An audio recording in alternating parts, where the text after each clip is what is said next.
6 o'clock, time to call our April 4th, 2024 meeting.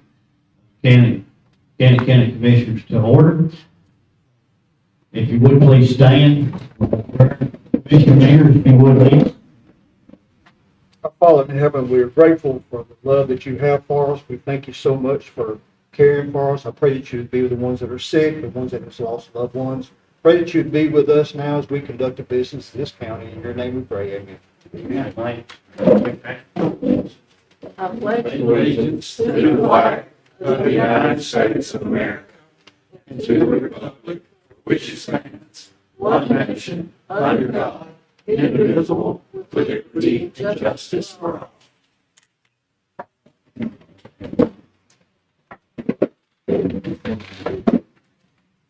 You would call the roll, please, huh? Here. Nathan Sanders. Here. Here. Here. Curtis George. Eddie Mears. Here. Bree Brandon. Here. Randy Gannon. Here. Crystal Alexander. Here. Tony Burnett. Here. If you would pray for Curtis, he's had back surgery. He said the doctor said he had to do so much cutting on him that he got calluses on his hands. What he told me today. But pray for him that he'll have a speedy recovery. We miss him. Practice number 5, approve change agenda. No changes. I make a motion to approve the agenda as is. Got a motion to approve agenda as is. Do I have a second? Second by Commissioner Burnett. Any discussion? All in favor, aye? All opposed? Brings us to number 6, consent agenda. Approve meeting minutes March 7, 2024, and approve notaries. Notaries are Tammy Burnett, Ray Cook, Mary King, Joel McPeak, and Sharon A. Shirley. Make a motion to approve the consent agenda. Got a motion to approve? Second. Got a second? Commissioner Ashby, any discussion? All in favor, aye? All opposed? Number 7, public comment period concerning agenda items. We'll open up the public comment to anybody on this side. Anybody here? Anybody? All right. We'll close public comment period. Number 8, old business tabled items, have none. Brings number 9, EMA grant update by Roy Sullivan. Roy, if you would.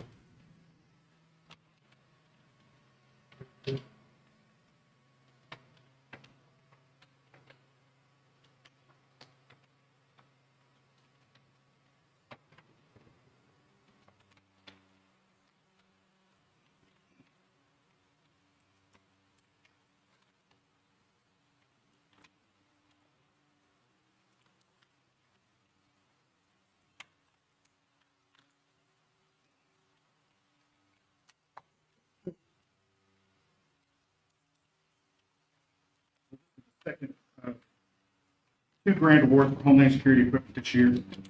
Highlighted amount on the first page, $22,500.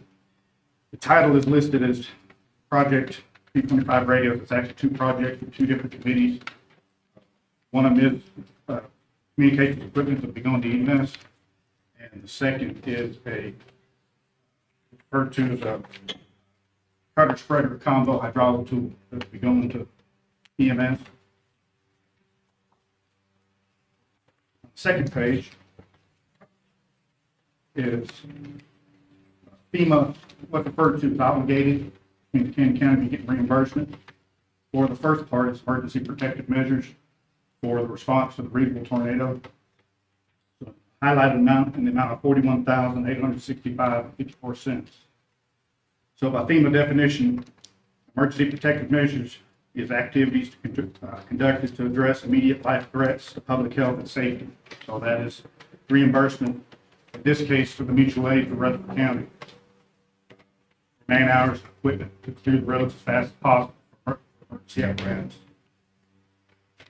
On the third page is for debris removal. and mutual aid in Rutherford County in the amount of $115,639. So, as you know, previously, our cost for the mutual aid in Rutherford County was $165,000. I felt pretty confident that we were going to be able to get 100% of that reimbursed back in FEMA.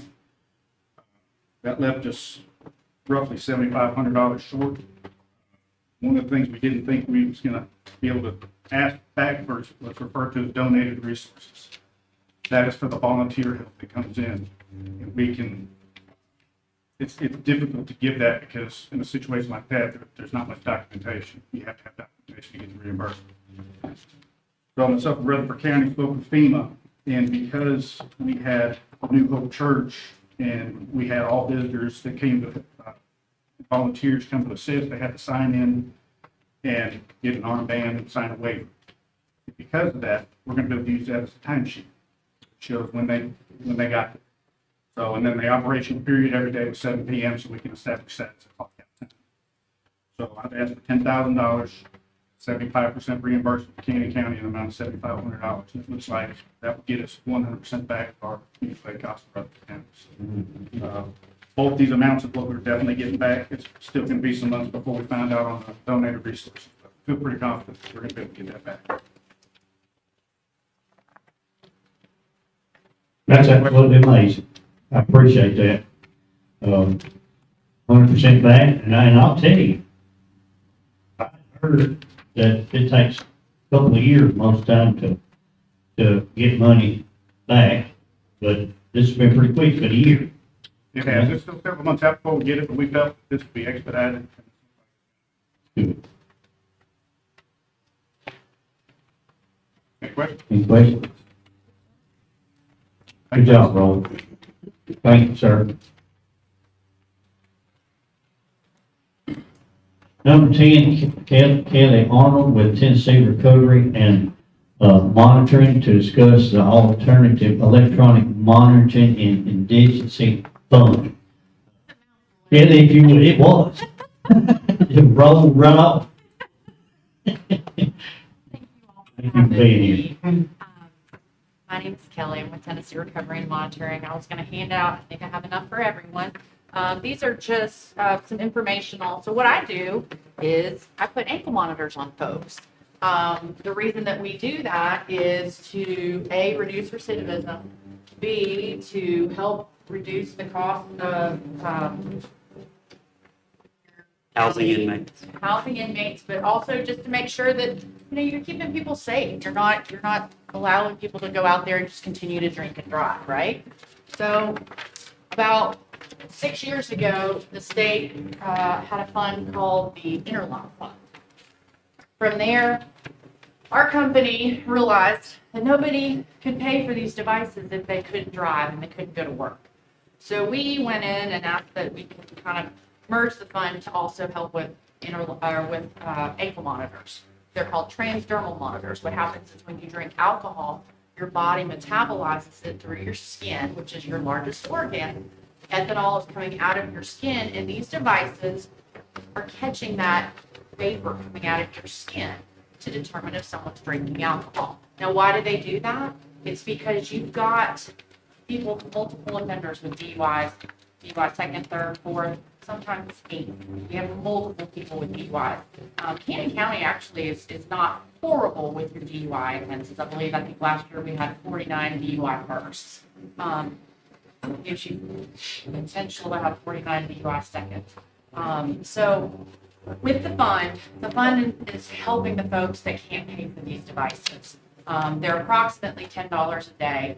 That sounds super expensive, but when you consider the $1,500 device, plus the daily monitoring, plus having someone come out and put it on, the maintenance, the daily fees that we pay for our manufacturer, it really isn't terrible. But if they can't afford it, there's a fund out there. It's called the Alternative Electronic Monitoring Indigent Fund. This is a fund that is going to basically pay $200 to the vendor to ensure that we can at least break even and get paid for it. $170 comes out of the county/state fund, and then the offender's responsible for $30 of that. okay? So they've changed the law a couple different times on how this program is gonna work. The Treasurer used to run it, Treasurer can't do it anymore, so they put it on the county. I've been called by probation to see if I could come out and kind of explain it to the county commission, because what has to happen is a budget has to be formed in order to utilize this fund.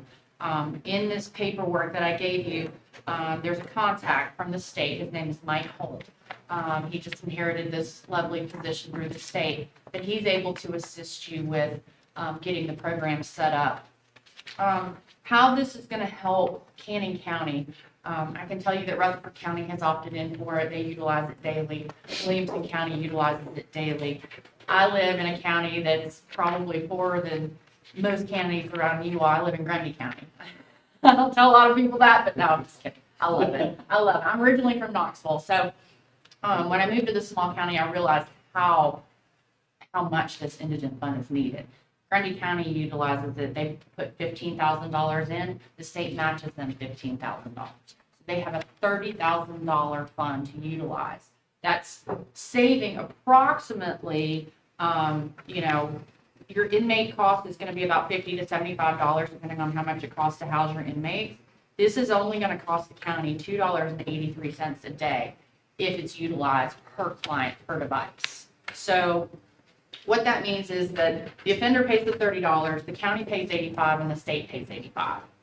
So when you go in there, and I'm so sorry if I'm talking too fast, I get super nervous talking in front of people, so please forgive me. So what that does is it allows the offender to make the bond or to have the OR bond and then to have this monitor on. So that gets them out of your jail, that gives them the ability to go and work, have a good job, stay sober, and provide community safety. So I know it's a lot to hear, but it's a very important program, especially now that we have a law that any DUI third and above must have a transdermal device for 90 days. That is state law. Not all counties have incorporated it. I do believe that Cannon County judges have decided that they're going to start utilizing transdermal monitors for DUI second and above. Coming from Knox County, it's mandatory. You get a DUI second, you're gonna get an ankle bracelet. That's part of it, because what that does is that keeps them accountable. And then the judge can see, okay, are we making headway, or are we going in a different direction? Then they can start requiring them to go to rehab or intense outpatient. There's lots of different ways to utilize that fund. The fund is also utilized for domestic violence and aggravated assault. Super, super important. I try to explain to people that if there's an offender that has had a domestic assault, they're in jail, they get out, they're going to be mad at the hornet, right? So what my judge does in Grundy County is he makes sure that if you have a domestic violence situation, you do not get out without a GPS. You have that device on. We set exclusion zones so they can't go anywhere near the victim. The victim gets alerts if the zone were to be breached. Just providing more safety, an extra level of safety. It's peace of mind over a piece of paper. An order of protection is not always the best way to go. So these devices are really working. There's obviously technology it's here, it's part of it, but this fund allows you all to utilize it and to actually get the folks out of the jail. Because if they can make bond, but they're ordered on a monitor, but they can't pay for that, then you've got a problem. You're helping somebody with unlawfully, because they have to be able to get out. So those are part of that's what I'm here to represent. We do alcohol monitoring. We have a drug patch that does the same thing as the alcohol monitor. It just does the drugs out of we put it on their arm, we send it off to a lab, and from there we can determine if they're using down to 10 nanograms for drugs, which is a big deal to try and then help with the meth and the fentanyl and all the issues that we've got going on in the state. So, do you have any questions for me as fast as I spoke? Sounds good. I had a few questions. Go ahead. If this is destroyed, destructive, does the county absorb the cost of that? How does it work? No, sir. So that goes on the, we call them clients, but that goes on the offender. The offender signs a contract with us, so they're accountable for that device. The only thing that the county's responsible for is that part of the fund that's actually been, that the judge has approved for that person to be considered indigent. From there, we bill the county at the end of the month. So if the client's on for 30 days, they're going to get billed for the full month. If the client's on for partial, then they'll get billed, then you'll get prorated and they'll prorate it. Now, there is somebody that has to be part of, there's a person from the county that has to usually kind of absorb the work end of it, you know, and there's not, that's the part that kind of gets everybody. I don't know if we have a plan for that one yet, but that's usually somebody in finance, because they're gonna be the ones that are gonna be issuing the checks and getting the checks from the state. If they cut off the device and warrant, we charge them with vandalism and make them pay restitution for the monitor they cut off. Determine how much to budget. So that's because you've never utilized the program in itself. You know, we kind of have to work with it a little bit. A good starting point, I've seen counties in the Cannon County size frame, Jefferson County, Greene County, Granger County. I'm from East Tennessee, so I've got those numbers down on there. They all usually budget between $15,000 and $25,000. That gives them $30,000 to $50,000. I know that sounds like a lot, but when you think about $170 a month, allowing however many people that you can have on monitor, it really makes a big difference. We probably need it more for domestics than DUIs in this county. Yeah, but my question was domestic. I mean, a lot of them break them and right after they're done. No, they don't. A few of them that are messed out do, but most of them, they'll keep the monitor on. They may go I'm around the not talking person. about the monitor, but they'll break the order protection. Oh, yeah, they do that all the time. All the time. So with that being said, That's just What- true love. what, so we've got a couple, What do you think? Nothing. It's on now. so My bad, So sorry. those devices, they're not perfect, but they sure do help. If that device starts to go low, or that device gets critically low, we're going to contact law enforcement. We're going to make sure that the victim is safe. I have an after-hours service that deals with it, so anytime after 5 o'clock Eastern time, because my home office is in Eastern time, anytime after 5 o'clock Eastern time, my after-hours will pick it up, and then they'll contact the dispatch that's according to the situation. And the state matches whatever our budget is, correct? Correct. So can you explain how the drug patch works? Absolutely. So Drug Patch is my favorite tool. It's a newer tool that's been around since I've been in the industry. I was a preschool director for 13 years, and then I came over to the criminal justice world. But I think that it's just such an important tool. So what it is, it's an adhesive patch that goes onto the arm. We have a chain of custody that follows it. So if you know anything about the courts, you need to have a chain of custody so that they can't say, oh, well, she took it off and she must have been doing drugs too. There's a whole lot that goes into that. So when that device goes on, your body is always emitting vapors. Your body always has to get rid of the toxins that's in your body, right? So when you're doing drugs, that vapor is going to come out, and we're going to catch it with this little white cellulose pad. It is not tamper-proof. Nothing is tamper-proof. They can take it off, cut it off, pull it off, but we can tell when they've done it, okay? So what we do then is we send it to a lab, and the lab is going to go and do their magic that they do, and they'll send us the results. The results will detect amphetamines, methamphetamines, marijuana, cocaine, PCP, which I didn't even know people still did, but they still do it, fentanyl, and most opioids. We also have extended panels. So it's a great tool for them, and they come and they actually we're kind of a glorified probation, because they actually have to come see us every 2 weeks, and we kind of have to gauge how they've been, what they're doing, and we can put that on the chain of custody. If they violate, if they 2 weeks later, they come in, within a week I should have my results. If they violated, we're going to send notice to the court, and usually the courts deal with it with the next court date unless there's a major reason to have a bond revocation. So what they'll do is they'll go in there and have them come in. I testify for this part of the state, so I would testify to the results, and then the judge and the DA can decide how they would like to move forward. Can they refuse to sign the contract? They can, but then I'm not going to They put go the right. monitor on them. And then they're going to be violated. But most of the time, what I had talked about with Jessica was that they would possibly have 10 days. Once they're released, they have 10 days to get this device on. If they don't get it on, then they get violated, and then they have a warrant set out for them. Some counties actually have us only go to the jail to put these devices on. That can be a little hairy if you don't have someone particularly in that county employee-wise. So the finance department is gonna track the finance, but your folks are gonna track all the, do you work in conjunction with the sheriff's department? Yes, sir. So we notice, what we call them is the monitoring authority. So if probation is the one that is constantly sending us the orders for these devices, then I'm going to make sure that if they're not compliant, I'm gonna send that to probation. It's really who's gonna be able to file the motion for violation or revocation. I have counties where we send them to the public defenders and the district attorneys and the judge's office. I have some where we're just sending it to the clerk's office and then they send it out to the powers that be. So there's a lot of different ways to send out, but that's kind of how we get that set up in the beginning with the monitoring authority of who contacts us and wants it to be developed.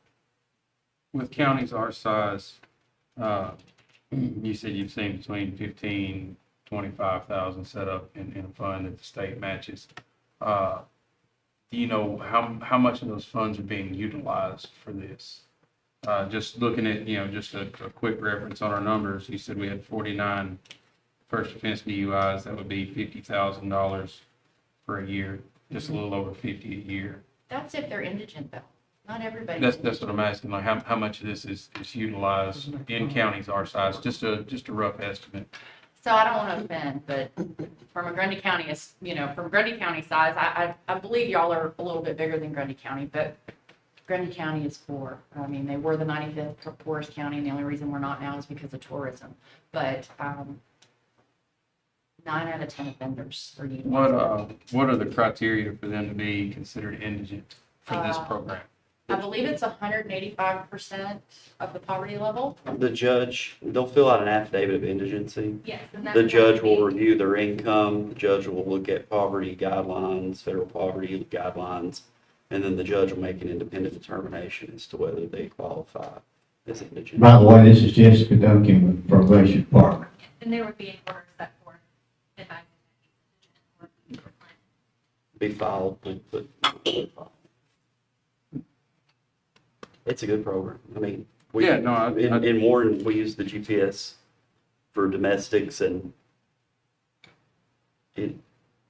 I think it's more important for the domestics than anything, because Oh, yeah. I agree DUI with you on first that. is usually not gonna get a transdermal monitoring device, in my opinion. But I mean, a DUI second or more would, so if there's 49 DUI first, I'd say there's probably 15 to 20 DUI seconds, and then out of that 15 to, and these are just me guessing. And then there's probably, out of those 15 to 20, you're gonna have about 80% that are indigent, because by the time you get your second DUI, you're not rolling it out. Yeah, I agree with you. It's great Senate program. I just was curious on the Budget. the budget of it and how much that's utilized as far as the indigent part of it. So last year, there was 8 people who were arrested on a DUI second.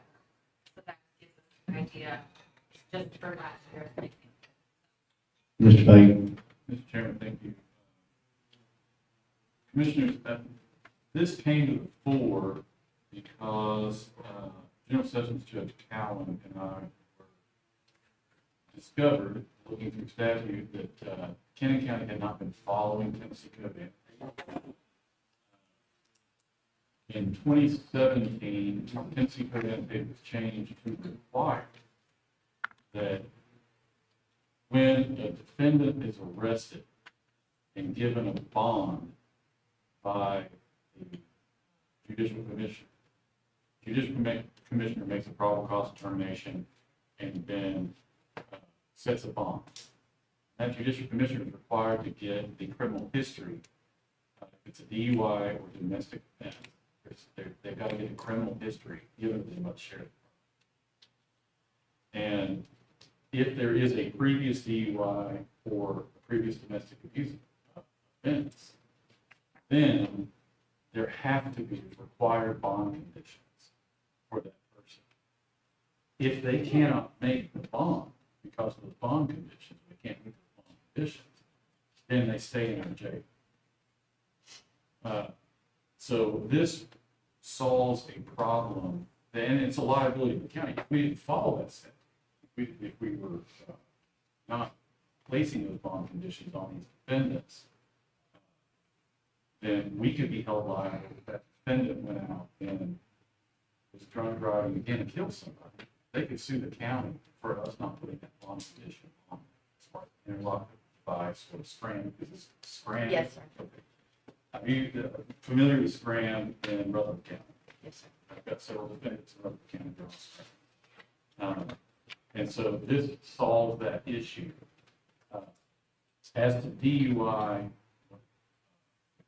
the alcohol monitoring and the domestic violence monitoring, for detection of GPS monitoring, that's required.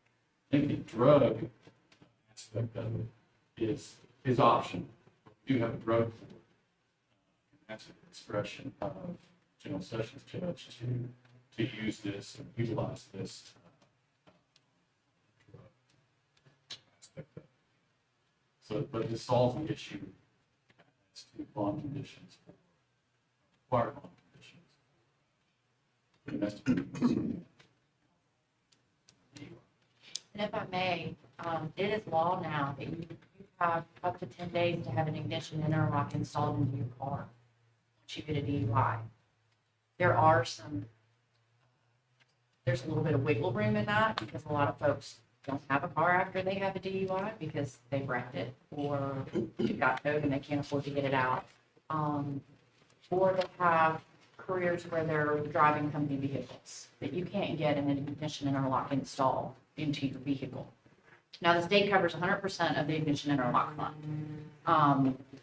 But if you have those situations where a person can't get an interlock, as opposed to going back to jail because they didn't have the ability to get an interlock, they have another option. It's another tool for them. Then, if they can't pay for it, though, you've got that fund to utilize. One thing I would say also is 50% of our DUIs are drug-related, not alcohol-related at all. So if there is a DUI third that does require a transdermal device, I'd rather have someone being tested for drugs if they're on meth, not for alcohol, because they're gonna pass with flying colors, and I'm gonna get on the stand and say, Your Honor, they were completely compliant, even though they came with this higher than type. So there's different thoughts, there's different processes, but just some food for thought. What does Grundy County do As far as for this program? I believe they're up to 25,000 right now. They've run out of money the past 2 years by utilizing this fund. Jefferson County has run out of money, Greene County has run out of money, and Granger County has run out of money. So they all have upped it over the years, but they've been able to kind of track it and see where they were going with it. Now, when you do run out of money and the judge is like, no, I've got 10 more people that need to go on the fund, then we'll work with you and helping you, billing the county in a different way and however we can. But then the next year, when it's time to opt in, you definitely want to consider upping the amount. So we would only need April, May, June at this point, right? We are going to start implementing this Oh, so it wouldn't be, it's not what you're gonna do. No, and unfortunately, I've still not gotten the actual opt-in date from the state. He's not given us, and that's why I included an email in this packet on page 2. Kind of gives you some information there. Just, it's still new for them because they've changed it over from the Treasury over to the Justice Department with the state. So they're still learning and trying to figure things out. Again, I've been doing this for 6 years with the fund, and it can be a bit of a headache, but it's so much better than keeping them in the jail or not having them monitored. I'm a believer in it. And I have an office in Rutherford County, and I've spoken with Jessica, and I'm willing to bring an employee here once a week at no cost to the county to do downloads to ensure the devices are being maintained. If we're on drug patches, to ensure that those get shipped off, as well as to do fit checks on GPSs. That's a huge thing also, is making sure that these people are coming back and letting us see their devices to make sure that they're intact, still working, doing what they're needing to do, and not too loose, because it's really easy to take them off if they start to lose a bunch of weight. So we try to do a lot of hands-on, and that's one thing that we try to promote. We're not a drop and go kind of company. We try to make sure that we have an employee for each area that we service. Anybody else? What's the sheriff's thoughts on that? The sheriff has not been in any discussion that I've had. It has been the judge as well as District Attorney Eric They're the ones who are spearheading. But really, right now, we're just kind of looking at the financial end of it.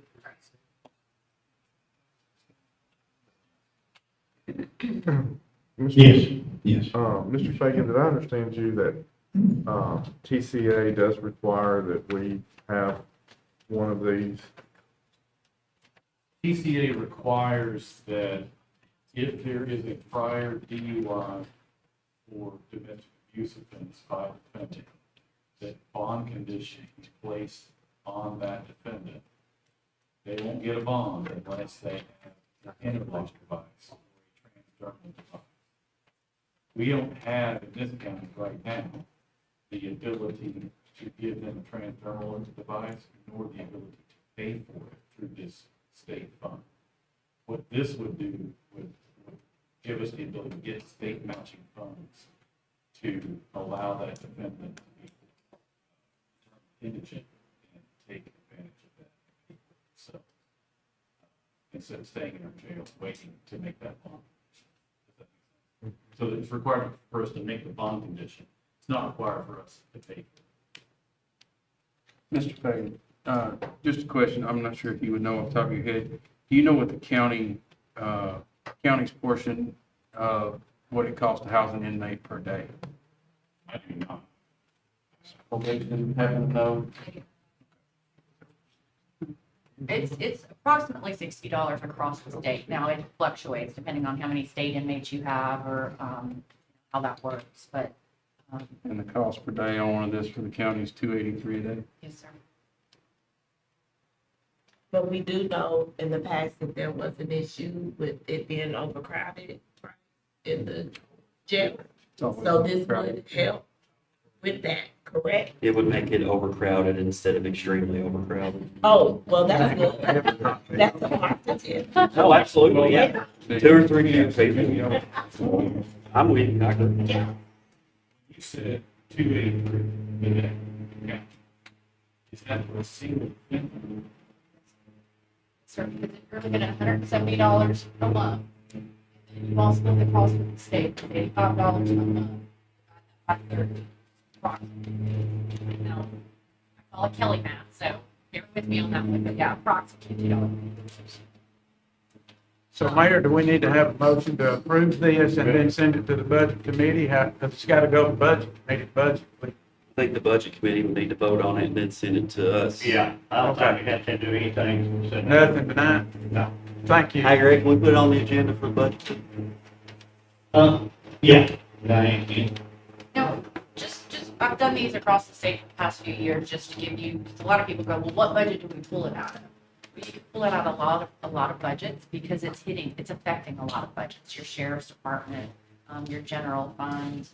I don't know if probation wouldn't have that, but that's one way to kind of hurdle to help with that hurdle, so. Is there a budget amendment tonight? No. The end of the good budget is pre-budget. You brought it just in bottom line. Just make a line. Yeah.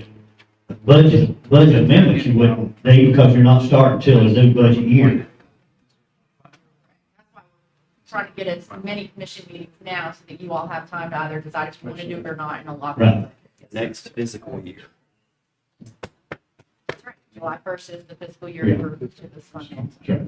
Thank you so much. And if you have any questions, I believe my contact information is in somewhere, so please feel free. Jessica has my contact information as well. I also included a copy of the indigent paperwork, so if you have any questions, please let me know. And thank you again for allowing me to come. Thank you so much. Sorry, I was so.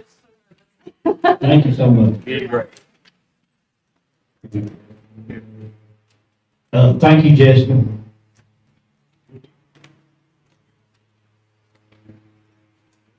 All right, let's go to number 11. Discuss, vote to move ambulance fund to general fund beginning July 1st, 2024. Now, we have with us tonight the chairman of the ambulance authority, which is Commissioner Brandon, and we have Director Justin Harris with us. So, you want to Go for it. What's being asked is right now the ambulance, is in its own fund. It's got its own fund over here outside the general fund. Well, that's creating a problem, and Diane, if I mess up, you tell. You have to hold 25% of your operating budget in reserve in the ambulance budget. You also have to hold 25% of operating fund in general fund.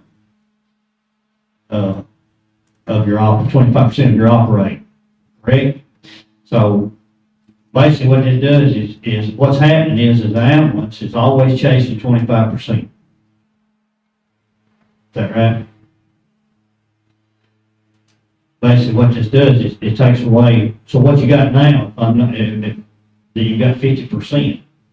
You got 25% over here in the ambulance, 25% general fund, correct?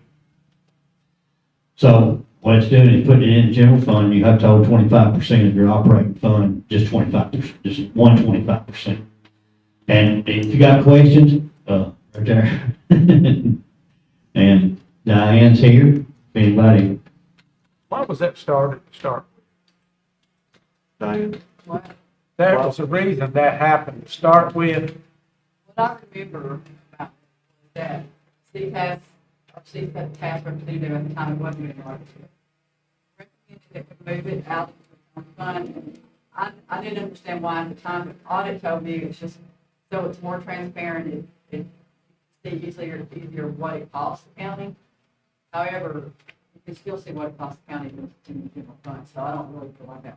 I don't really know why we moved it out. Well, it I costs- honestly don't remember. It costs the county 25% that we can't touch, so if there's needed to be, if the ambulance needs extra funds, like, and it requires a tax increase, we have to essentially increase property tax just to keep money in a savings account that we can't touch. Yeah. And the government's not a for-profit business, we need to have as much of a zero balance budget as we can. So, I make a motion that we move the ambulance fund and general fund beginning July 1, 2020. Second. I've got a motion to move, the ambulance fund into the general fund beginning July 1st, 2024. Got a second, any discussion? How does the ambulance service, what's their feeling on that? Director Harris? What is, as far as moving this into the general fund, like we've got a motion in a second to move it into the general fund, what's the ambulance committee's thoughts or preference? The committee? Well, the committee was Or, yeah, not committee too or happy y'all? with it, but I mean, they also understand that that's probably the way to do business. Better for everybody, really. I think if the comptroller wasn't requiring to keep 25% hanging there, that it would be great to keep it in its own separate fund, but it's getting to the point where ambulance needs more resources, which is fine. But to provide those resources with it in a separate fund, we would have to presumably raise property taxes just to keep that 25% amount that we can never touch. Technically, we're having to keep right now 50% above their operating costs because we have it in two separate funds. Yes. And that amounts to, As far as on our side, I don't see any kind of cons to it. Like the executive said, we're constantly chasing that 25%. It seems like, if we were building up that fund balance where we could purchase ambulances and stuff like that out of that fund balance of revenue that has built that balance up over the years or however long it's been, that would be great, but we're not doing that. So on that side of things, I don't see the reason why, or I think it's a good idea to move it back to the general fund. I can't see any negative side to, as far as operational, to move it back to that, other than we're not having to potentially raise taxes just to keep a fund balance at the comptroller's requirements, if that makes sense. Like you said, that you could never touch. Yeah, Yeah, it's it it's has to very, stay in there. I think they make that rule so that counties will put that into the general fund because it's an arbitrary rule that makes no sense. I looked at several counties our size last year about the fund. Almost all of them have theirs in the general fund. The bigger counties like Rutherford has theirs, their own fund because most of their patient charges covers that budget. But for smaller counties, patient. It's impossible. Yeah, There's an idea that used to be floated around, which I don't think it is anymore. Most of those people have gone away. But that running an ambulance department is supposed to be a for-profit business, and it's not. It's not supposed to be. Government provides three things: health, safety, and welfare. Ambulance department covers all three. Does it make a profit? No, it doesn't. Is it supposed to? No, it's not. Post office loses $2 billion a year, and we don't beg for people to stop doing mail. It's just part of running this county. The 25% sitting there, just like you said, Director Harris said, it's sitting there, you can't do nothing with it. You get below, you get to 20%, then you're going to raise taxes to get to 25%. You're gonna have to come up with money somewhere. Move pennies or do something. If it's below that on July 1st on the new fiscal year, it will be a guaranteed audit. Mr. Chairman, Yes, sir. got a question. Diane. Diane, is there in the general fund 101, is there a revenue code within 101 specifically for ambulance? there will be if we move it, but not now. There is not now, but Right. once it is moved, there will be a single revenue Well, code. there'll be a revenue code for their patient charges, but now the property tax that goes into this ambulance service would just be combined with the property tax. It would just be one number. It won't be separate. Okay. Property tax now separate up. General fund, ambulance service, schools. No longer have ambulance service, it will just be general fund, schools, and whatever, right? Now, in the way it's listed now in the ambulance budget, it is separate. It does show. Yeah, it is, yes. It'll be absorbed if it Right. moves. Yeah. So our property tax is delineated as to what is going to. Yes. Right. As far as ambulance. And then going forward, if motion carries, then it will only, yes, that will not be. Okay. Now, you said the committee wasn't too good about moving it to the general fund, what were their concerns? Well, a lot of the concerns was that, the revenue that was going in, they were afraid that, and my included, that the ambulance service would be bringing in $780, almost $800,000 a year going into the general fund to be buying cop cars and fire trucks. Other people, yes, and go to other departments. And it was, It's funding the ambulance budget because the ambulance budget's a lot more than. If it was at a surplus or a profit, that would Right. make sense. Yeah. But because it operates not at a surplus, then it doesn't. It matters, but it can't be argued that the revenue, here's a good example. The sheriff has a drug fund, right? Right. What does he buy with that drug fund money? What? What does Darrell buy for drug fund? Okay. Thought you were the vendor. No. So I guess the point is the money he makes off of that, it goes back into that department. Money we make is going back to everybody's department. but if they make 800,000 a year and their budget is $1 million a year, then other departments are funding the ambulance anyways, because they operate it. But no other department's bringing the revenue. And that is true too. The ambulance brings it's in not- more revenue than any other department. But it's not 100% funding itself. It's It never will. I do run it all down, correct? If I'm wrong, it's about 47 to 50%, give or take. If the comptroller makes, keep 25%, it could probably be self-funded, which is the hilarious part of all of this, is that if we had full access to our funds in the That is ambulance true. department, it could probably self-fund. But they make these ridiculous little rules that, you know, make no sense. Your total budget is 1,540, or 1,544,000, so that 350,000, let's use that number, which would be 25% of 15. 1.5 is part of that 1,544,000, correct? So you take 25% of your 1,500,000, Yeah. that's what you have to have in your budget. That's 350-something thousand, Yeah. you can't touch. That's what I'm. That has to always be. Well, It's around 384 last year. yeah. Current fiscal year, we had to have 384,000 roughly, this past July 1st in order to make control. And if you make a generated revenue of 800,000 plus 380,000, you got 1.2 million, it would almost be self-funded. But because we can't touch the 25%, it's not. And that fluctuates too. I mean, it may be 800 this year, 800,000 patient chart the next year, it may be 710, 720. I mean, it's not anything you could really.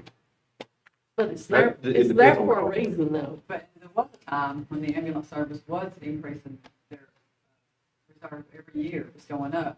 But they weren't buying anything, so when they started buying some things, you know, then it's gone. You ever buy anything, it takes forever to recover from it. So, but they gotta have stuff, so. The 25% rule is the dumbest thing. The dumbest thing I have ever. Commission Did you changed look that. into the? How do we change that? By making a motion. Can we change it to zero? Commissioner. Commission said that, didn't they? Yeah, commission said, we used to not even have a fund balance. I thought that was a controller thing. It's a CTAS. commission. What are we doing? CCAS, right? You don't listen to CPAS. See, that's it. Yeah. And that was so to pay your employees if there's something comes up and Right. I think it's a good idea. I think it should be 50%. So if I. Actually, it wasn't the whole CTAS, it was one guy with CTAS. Right? Oh, was it? Okay. Go ahead, Trish, I'm sorry. So, Mr.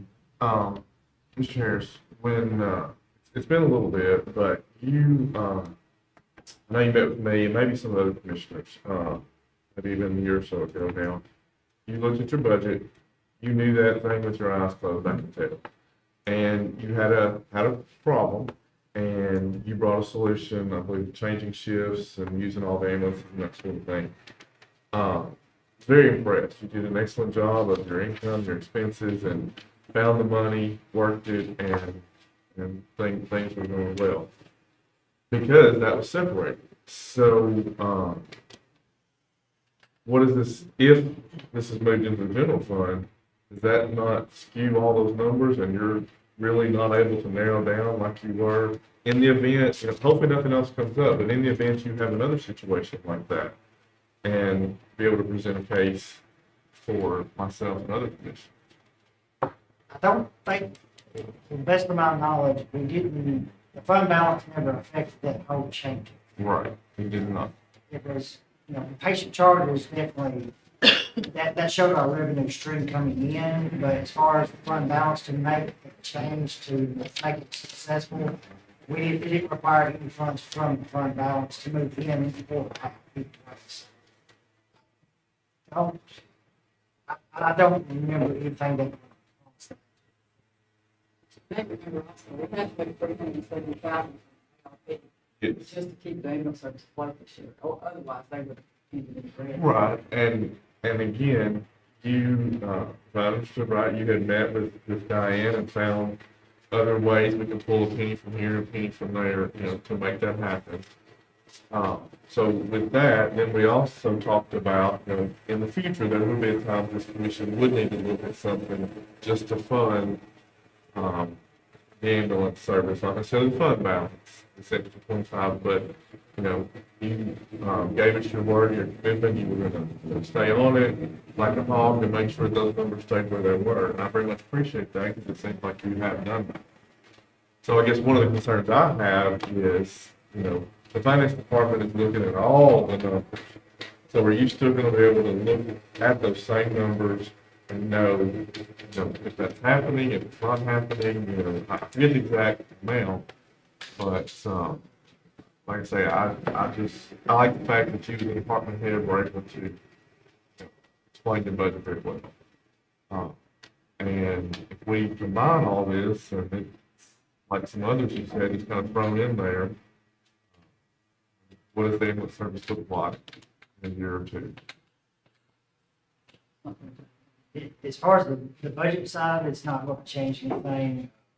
It still takes a certain amount of money to run the ambulance service. And everybody's costs increase in different areas. But as far as the fund balance side, if we were increasing that fund balance, like I said, well, we could purchase equipment out of that, replace cardiac monitors, stretchers, stuff that need to be replaced. That would definitely be a pro. You know, we generate revenue that would build that fund, but the truth is, we're just not building that. Or the budget committee could look at, giving the ambulance service back 8.5 cents that's been taken from them since 2018. Prior to that, the fund balance was built. It was going up in a positive way. Prior commission moved that 8.5 cents to other departments, other areas of the county general budget. That's when it started. It's not 5 cents.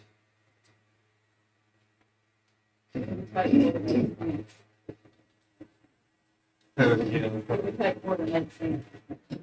Okay. But what if it's never been? And that number sounds familiar, and don't hold me to it, but I remember Diane, you and Justin were in agreement that there would be 8 cents, 5 cents, whatever that number was, to, in addition We to pulled 3 funding. cents out of capital projects. I mean, I guess it comes down to this, Mr. Harris, you're okay with it if it moves into the general fund?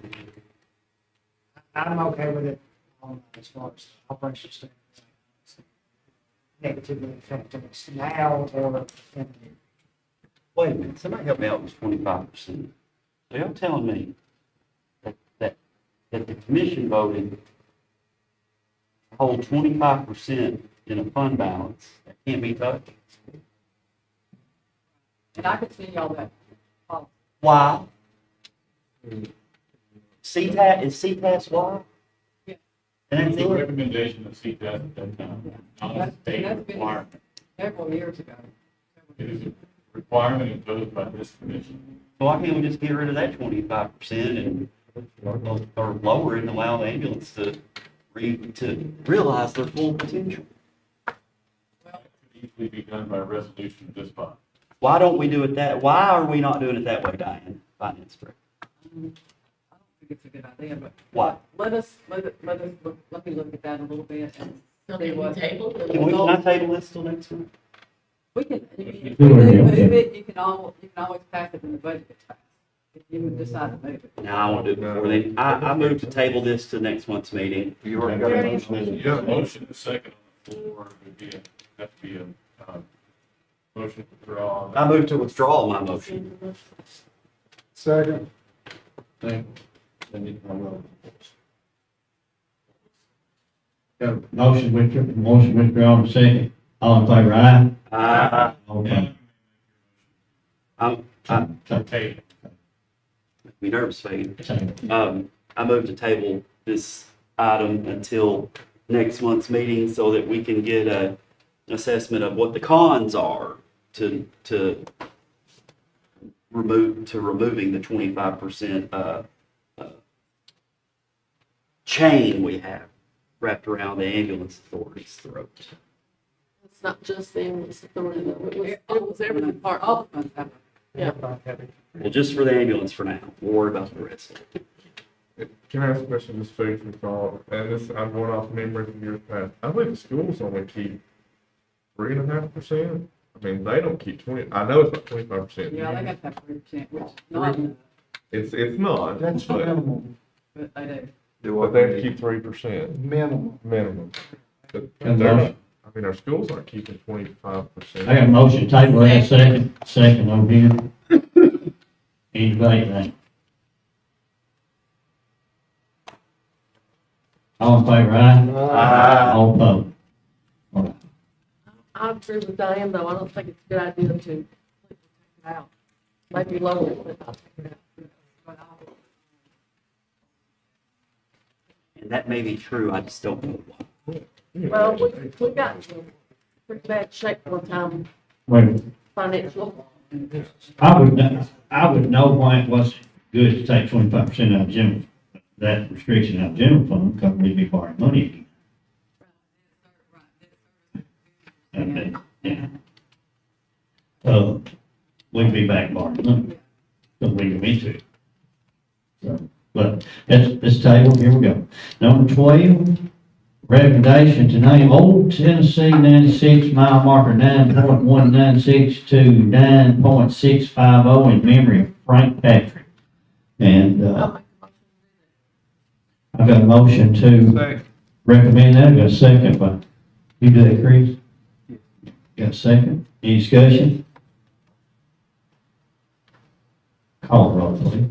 Nathan Lena, Yes. Nathan Sanders, Yeah. Karen Ashford, Yes. Chris Singleton, Yes. Eddie Mears, Yes. Brent Brandon, Yes. Randy Gainer, Yes. Crystal Alexander, Yes.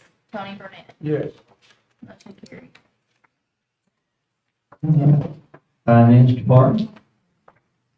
So I have three, grants, budget amendment number 19, and I think y'all, well, it can be a copy of the grant.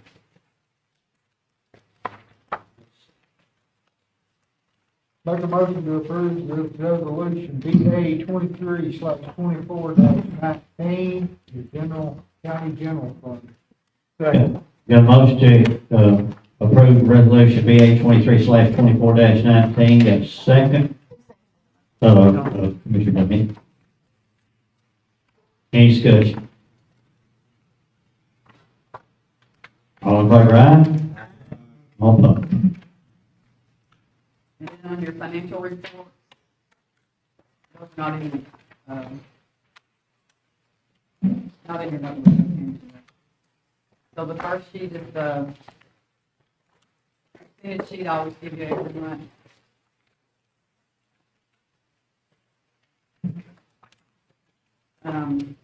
All the funds look good, the ambulance service is a little bit over their, percentage, and they will be a little bit over budget this year, so, but they will have enough left in fund balance to cover it. But I won't amend that until June. And the second handout was your summary financial statement, and that's where I get the percentages from. Any questions about those? That shows your new revenue and your expenditures through March. Diane, on the trust fund, 22, Yes. is approximately 30,000 under Right, we bought a car for the sheriff's department. car. That's the sheriff's trust fund. Yeah. Mhm. Diane, what about our, revenue year over year? So the revenue, revenue kind of comes in, it's not, can't you really look at that as a percentage, because like the litter grant, for example, this year we haven't gotten anything reimbursed yet. So that's why it's kind of, we will get it, but it's just taking longer. So, but what we're receiving, what we think we're supposed to receive as far as property tax. To see how much we collected, I would have to ask Norma, like what our percentage is on that, but as far as what we budgeted, we're good on. Okay, so budget wise, we're Yeah. on track. Of course, your cash flow statements, and most of the funds should end with more than they ended with last year, with the exception of a few, like the ARP fund, of course, it's just not gonna, it's not gaining, we're spending that, so. And let's see. The drug fund will be a little less because they bought that card, and then that fund doesn't have a lot of money in it. But most of them will be ahead. And then, we had an investment committee meeting about 2 weeks ago, I guess. And, Matt Schroer, I think his name is, from Raymond James came, and this handout here shows you how much we have, Norman has invested in US Treasury bills and the percentage that they're earning. And so I also attached that, just so you could see, I went back and looked at the last several years, how much interest that we have earned. This year, we expect to earn about $800,000 in the general fund. And then also about probably 100,000 in that ARP money. So that is great, because there's been years, used to, we only earned like 40 to 50,000 a year because everything's always on CDs. But now, she's got it invested in those treasury bills and they're earning some money. Which is amazing, because I believe the budget called for, what, 500,000, yeah? Yeah, I think the budget is 500, and I thought, I was worried that was gonna be too high. So, done well. Diane, well, the second sheet. That's what I was saying, that we have only earned, sometimes in years past, like $50,000. And, last year we earned about 265,000. 1920, I gotta ask Norma about that one. I'm not sure why that one was a little higher that year, but you can see all the other years, nothing. We earned nothing, so. But interest rates are low too.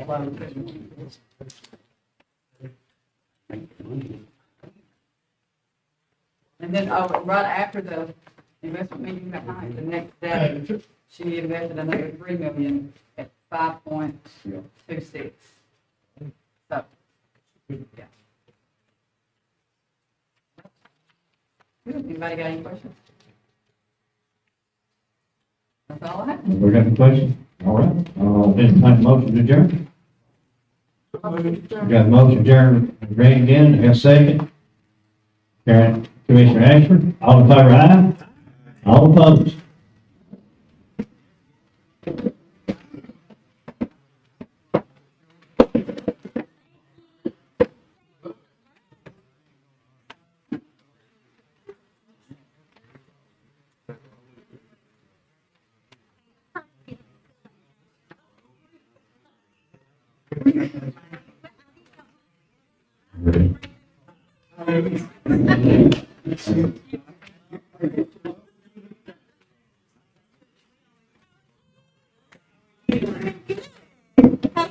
Good.